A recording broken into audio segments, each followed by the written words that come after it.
The most obedient people in history were also the most replaceable, and that's exactly what Nietzsche feared would become of mankind. He called it the herd mentality, the quiet, polite death of your will, not through violence, not through oppression, but through your own desire to be good, to follow the rules, to fit in, to not cause trouble, to do what you're told. But what if that's the very reason you feel powerless? What if your obsession with doing things the right way is the exact reason no one takes you seriously? You've been told your whole life that following rules makes you disciplined, noble, trustworthy. But in Nietzsche's world and in the real world of power, it makes you invisible. Because rules aren't just guidelines, they're control mechanisms, social leashes, intellectual cages. And the more seriously you take them, the easier you are to dominate. Nietzsche didn't just think rules were limiting, he believed they were soul-killing. They destroy the most powerful part of you, your ability to think for yourself, to act with instinct, to evolve.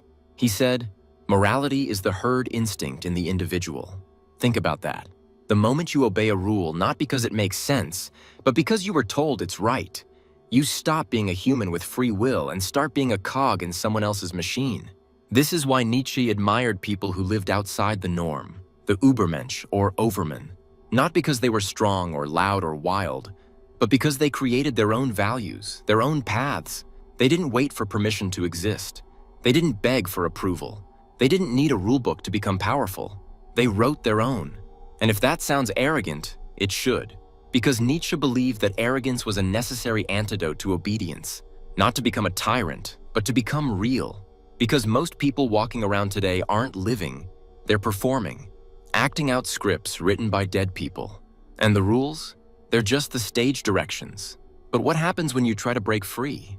When you start doing things your way? The system punishes you. Society resists.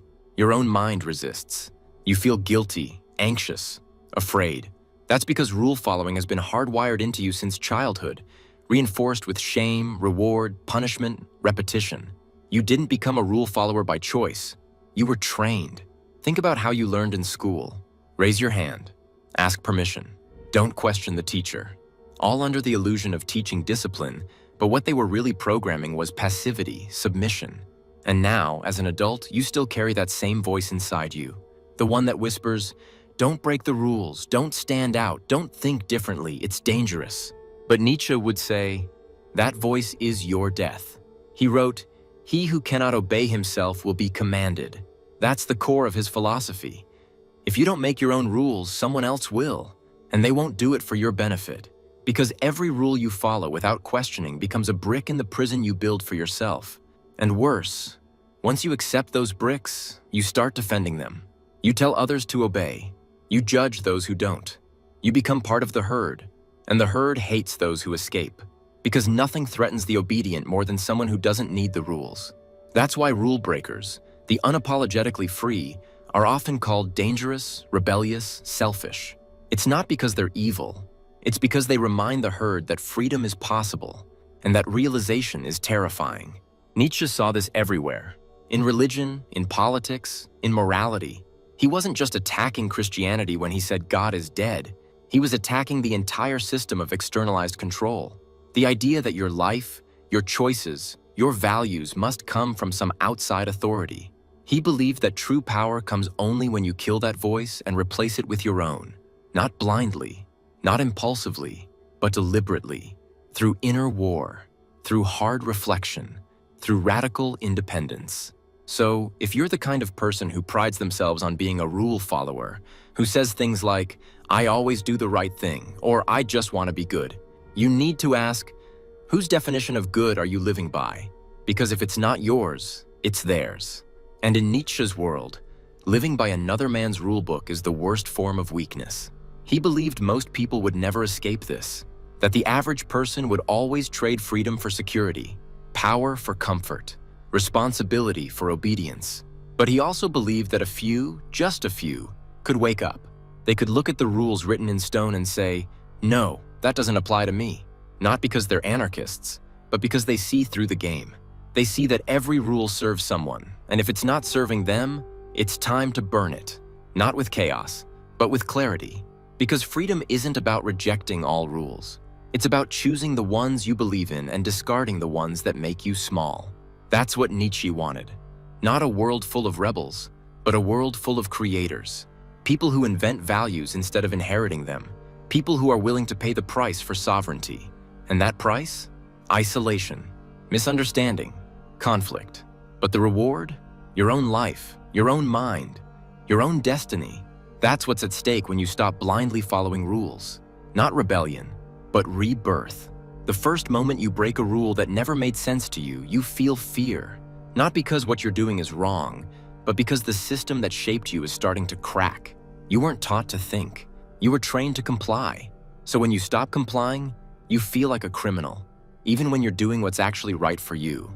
That guilt, that anxiety, that inner friction, it's not your conscience, it's your programming. And Nietzsche believed that breaking that programming, that moral hypnosis, is the first real step to becoming free. He called it the revaluation of all values. The courage to look at everything you've been told is good and ask, good for whom? Because most of the rules you live by weren't created to empower you. They were created to manage you, to mold you, to tame you. And the worst part? You internalized them. You started enforcing them on yourself. Nietzsche didn't want you to become lawless. He wanted you to become lawmaker. Not someone who breaks rules for fun, but someone who replaces inherited rules with ones forged through experience, pain, reflection, and self-overcoming. Because here's the truth he saw. The people who shape the world are the ones who dare to outgrow it. And that always starts with disobedience. The kind of disobedience that makes others uncomfortable, that makes you unpopular, that gets you labeled arrogant, dangerous, selfish. But Nietzsche knew that labels are the tools of the weak. When the herd can't control you, it tries to shame you. That's the price you pay to escape mediocrity. Because rule following isn't just about staying safe, it's about staying small. And the world doesn't reward small minds. It exploits them. If you look closely at every institution that claims to help you, like school, religion, corporate jobs, and even some families, they all run on the same model. Obedience in exchange for approval. Conformity in exchange for love. Submission in exchange for survival. But Nietzsche asked, what happens if you stop making that trade? What if you stop needing to be told what to do? What if you became dangerous? Not reckless, not impulsive, but capable of thinking, choosing, and acting entirely on your own, even if no one claps, even if everyone resists, even if it costs you comfort, stability, or applause. He called this person the free spirit, not the hippie archetype, but a real human being who has unshackled their mind from tradition. A person who doesn't obey out of fear and doesn't rebel out of pride. A person who obeys only themselves. But that level of freedom, it comes with war, inner war. Because once you start rejecting false rules, you don't get to hide behind excuses anymore. You have to decide what's worth fighting for, what's worth suffering for, what's worth building, not because the world says so, but because your soul demands it. And most people can't handle that weight. They'd rather obey and blame someone else when their life feels empty. But Nietzsche believed you were capable of more. He believed that buried beneath your socially trained self is a voice you've never fully heard. A voice that doesn't ask, is this allowed? But instead asks, is this real? A voice that wants not just to exist, but to create, to will, to master. Because that's what will to power means. It's not about dominating others. It's about refusing to let anything dominate you. Not your parents, not your religion, not your society, not your fear, not even your past. The moment you start saying, I don't need that rule anymore, and you mean it, you start creating yourself. And that's the most terrifying, liberating act of rebellion Nietzsche could imagine. But the danger is real, because when you remove the scaffolding of inherited beliefs, you're left with nothing but yourself. No safety net, no excuses, no default path, just you, and whatever future you have the courage to shape. Most people collapse at that moment. They run back to the herd, back to the rules, back to the comfort of being told what to do. But a few, a rare few, walk forward. And those few become legends, not because they were chosen, but because they chose themselves. And if you're listening to this, still here, still drawn to the flame of this truth, maybe that's you. Maybe something inside you is ready to stop pretending the rules still work, ready to stop seeking the safety of approval, ready to live on your own terms, not in chaos, but in clarity, not in arrogance, but in sovereignty. Because in Nietzsche's world, morality isn't measured by how well you obey, but by how bravely you create, by how ruthlessly you discard what's not yours, and by how fiercely you live by what is. The world doesn't need more obedient people. It needs more creators, more thinkers, more dangerous minds willing to say, I won't follow the rules just because they exist. I'll follow only what I've tested, proven, and made real in my own blood. That's not selfish. That's evolution. And it starts when you stop asking for permission and start asking yourself, what am I still obeying that no longer deserves my loyalty? And what would my life look like if I finally let it burn? There's a reason Nietzsche said, the snake which cannot shed its skin must perish. Because that skin, that's your obedience, your false virtues, the rules you follow not because you believe in them, but because someone once told you you'd be a good person if you did. But what if being a good person isn't the point? What if being a real person is? Look around you. Every dead life, every quiet frustration, every man or woman going through the motions with a dead look in their eyes, they're not suffering from evil. They're suffering from obedience. They followed every rule they were given. Study hard. Don't rock the boat. Smile. Agree. Blend in. Be polite. Stay grateful. Take the safe job. Silence the anger. Kill the desire.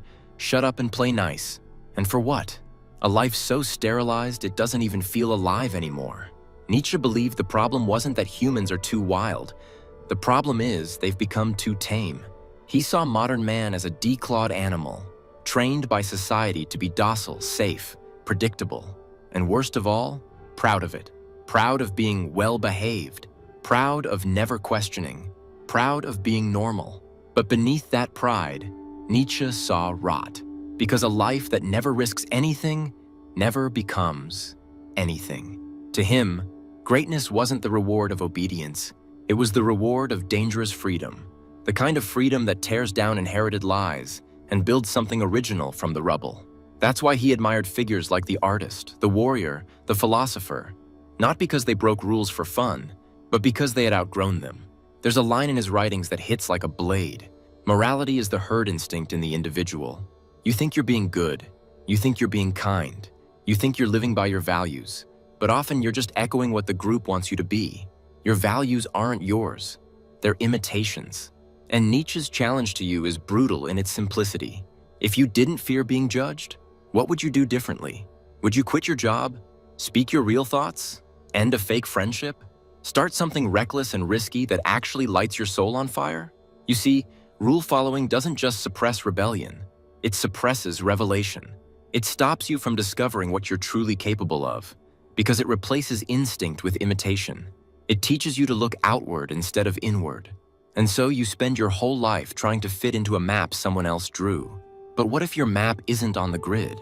What if your real path begins where their rules end? Nietzsche didn't write for the masses. He wrote for the rare individual who is willing to leave the safety of being liked in order to become something terrifyingly real. He called this person the Übermensch, the Overman, not a tyrant, but a transcender. A person who no longer needs morality because they have built their own code. A person who doesn't ask, is this allowed? But is this true? And here's the most brutal thing he said. He who cannot obey himself will be commanded. You will either be ruled by your own vision or someone else's. There is no middle ground. So every time you swallow your truth to follow a rule, every time you shrink yourself to fit into someone's expectations, every time you say yes when your soul is screaming no, you are reinforcing the cage. You are volunteering for slavery. Because here's the trick of modern rule systems. They no longer need chains. They don't need bars or guards or cells. They just need you to believe that good people follow the rules. That one idea keeps millions in check and billions asleep. But once you question that idea, once you truly, violently question it, the spell starts to break. And in the silence that follows, something ancient starts to rise inside you. Not chaos, not evil, but will. Raw, unfiltered, sovereign will. The kind that doesn't beg for approval or ask for guidance. The kind that doesn't fear disapproval. The kind that stands alone if it must, and walks forward anyway. This is the core of Nietzsche's philosophy. Not destruction for its own sake, not rebellion as a costume, but rebellion as a birth. a metamorphosis, the death of who you were told to be, and the emergence of who you actually are beneath the scripts, the manners, the shame. And make no mistake, the world will punish you for it. Because when you stop following the rules, you stop making others comfortable. And when you stop making others comfortable, they will call you dangerous. But Nietzsche believed that's exactly what you must become. Not to harm others, but to protect what's real inside you. Because if you are not dangerous, the world will make you obedient. And if you are obedient, you will never be free. The final illusion you must destroy is that there's honor in obedience. There isn't. There's safety, there's predictability, there's approval, but not honor. Not in the Nietzschean sense, because Nietzsche's version of honor was forged in fire, not forged in fear. It wasn't about being admired, it was about being true. And the truth is this: you were not born to follow. You were born to overcome. Not just the world, but yourself. Every rule you blindly follow is a wall you build around your potential, a tiny act of self-denial that over time becomes your identity. And by the time you realize it, you've spent your life trying to be what the world accepts, instead of becoming what your soul demands. Nietzsche didn't ask you to rebel out of anger. He asked you to rebel out of evolution, because no system built for the average will ever reward the exceptional. It can't. The moment it does, the system begins to collapse. That's why conformity is always disguised as virtue. They'll say, "You're selfish. You're reckless. You've changed." And Nietzsche would say, "Good, you were supposed to." He believed that becoming who you are meant to be is not a peaceful process. It's a violent shedding of skin, a bloody war with comfort, a betrayal of everything soft inside you that just wants to be liked. Because power, real, internal, unshakable power, is born in that betrayal. It is the power to look the world in the eye and say, "I am not here to fit in, I am here to become." And that process is brutal. You will lose people, you will scare people, you will disappoint people, and you will have moments where you miss the comfort of the cage, where the silence of your own path feels too heavy, where you wish you could go back, blend in, obey. But deep down, you'll know the truth. That part of you is already dead. And if you try to resurrect it, you'll kill your future. Nietzsche's philosophy isn't easy to live. That's why so few do. Most people would rather keep pretending that following rules leads to happiness, that obedience equals virtue, that being liked is more important than being real. But if you're still listening, still awake, still breathing in the fire of these words, then something in you is rejecting that lie. Something in you is ready to stop being domesticated, to stop apologizing for your instincts, to stop bending to the shape of other people's comfort. And that something is what Nietzsche called your will to power. Not domination, not violence, but the raw, untamed energy of self-determination. It is the part of you that no school could reach, that no religion could control, that no system could tame. And it's been waiting, waiting for you to stop obeying, waiting for you to stop asking, waiting for you to stop explaining yourself to people who'll never understand. It doesn't need permission. It doesn't need approval. It doesn't need a rule book. It needs war. The kind of war that kills the old you, the timid you, the polite you, the obedient you. Because the only way to become what you're truly capable of becoming is to burn the rulebook they handed you and write your own in blood, sweat, failure, victory, madness, and creation. That's the Nietzschean path. That's the path of the one who dares to say, "I will not be what the world expects. I will be what I choose." And when you live like that, rule breaker, system shaker, will wielder, you won't just change your life. You'll become something the world has no defense against. An individual who cannot be commanded. A mind that cannot be bought. A spirit that cannot be domesticated. You'll be a creator. And the world will either fear you or follow you, but it will never control you again.